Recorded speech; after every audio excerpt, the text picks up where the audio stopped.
যুক্তরাষ্ট্রের মন্ত্রিসভায় মানে ডোনাল্ড ট্রাম্পের নীতি নির্ধারকদের মধ্যে যেসব শত কোটিপতি রয়েছেন তাদের বিরুদ্ধে, তাদের দুর্নীতির বিরুদ্ধে এই প্রতিবাদ করা হয়েছে।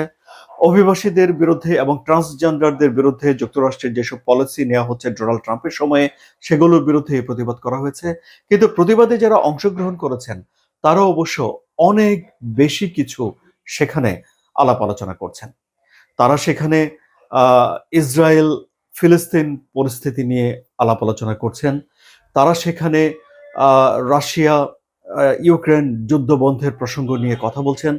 তারা বলছেন যে ডোনাল্ড ট্রাম্পের সরকার যুক্তরাষ্ট্রের যারা মিত্র, যারা অ্যালাইজ, তাদের সঙ্গে বিশ্বাসভঙ্গ করেছে বলে কেউ কেউ বক্তব্য দিয়েছে। আমি সেগুলো শুনলাম।